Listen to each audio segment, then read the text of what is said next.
آ رہا ہوں. تاجروں میں کمائی کا مہینہ نہیں ہوں, نئے کپڑے سلوانے کا مہینہ نہیں ہوں.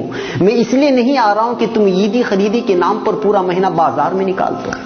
میں صرف تمہیں بھوکا رکھنے کے لیے نہیں آ رہا ہوں. عبادتوں میں دکھاوا کرو اس لیے نہیں آ رہا ہوں. زکوٰۃ اور فطرے کے نام پر نام و نمود بٹورو اس لیے نہیں آ رہا ہوں. افطار پارٹی کے نام پر فضول خرچی کرو اس لیے نہیں آ رہا ہوں. عبادتوں میں دکھاوا کرو اس لیے نہیں آ رہا ہوں. میں اس لیے نہیں آ رہا ہوں کہ تم روزے رکھو اور پھر سارا دن سوئے رہو, روزہ رکھو اور فون سے چپک کر بیٹھ جاؤ. اس لیے نہیں آ رہا ہوں کہ افطاری کے موقع پر خوب پیٹ بھر کر کھاؤ اور عشاء اور تراویح کی نماز قضا کر کے خراٹے بھرو. میں تو آتا ہوں اپنے رب کی رحمتوں, برکتوں اور مغفرتوں کی سوغات لے کر, مگر تم اس کو حاصل کرنے کے بجائے تجارت کے حساب و کتاب میں لگ جاتے ہو.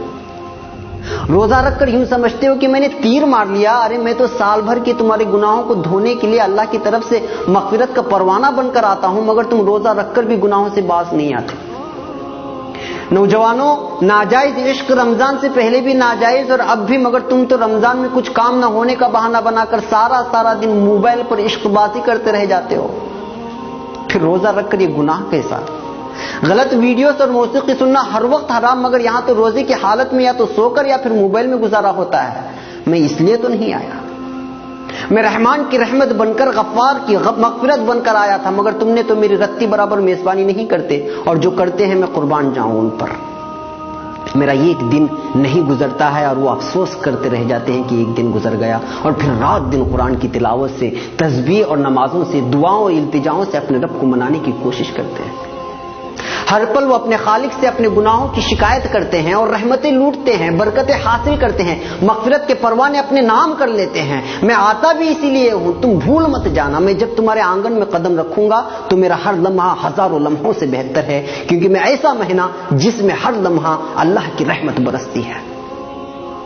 میں کبھی تم کو روزہ بن کر آواز دیتا ہوں, کبھی افطاری کی دعا بن کر, کبھی سحری سے تھوڑی دیر قبل اٹھ کے اپنے رب سے التجا کر کے اسے منانے کی درخواست کرتا ہوں, کبھی رحمت کے 10 دن دیتا ہوں تو کبھی مغفرت کے, اور کبھی جنت و جہنم کی خلاصی کے دعا کے لیے 10 دن تمہارے حوالے کرتا ہوں, مگر تم مانتے نہیں.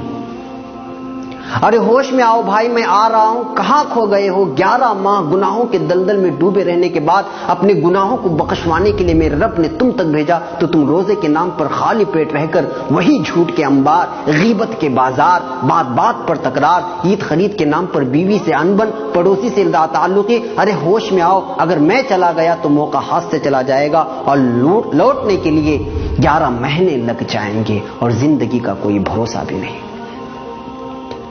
کہ اگلے رمضان تک تمہاری سانس چلے کہ نہ چلے. پاگل نہ بن, تیاری کر میری میزبانی کی اور میری مہمانی کی. دل سے کر, خلوص سے کر. دکھاوا میرے رب کو منظور نہیں. جو بھی کر تنہائی میں اٹھ کر اللہ سے التجا کرتے ہوئے کر. ابھی سے مانگنا شروع کر, کیونکہ نیک اعمال کا کرنا بھی اللہ کی توفیق سے ہوتا ہے. میری میزبانی کا مطلب یہ نہیں کہ گھر میں کھجور اور افطاری اور سحری کا راشن جمع کر لے. میری میزبانی کا مطلب ہے نماز, تراویح, تلاوت قرآن, گناہوں سے اجتناب, جھوٹ, غیبت, فحاشی, ناجائز عشق بازی اور بازاروں کی زینت بننے سے خود بھی بچنا, اور گھر کی خواتین کو بھی اس سے باز رکھنا.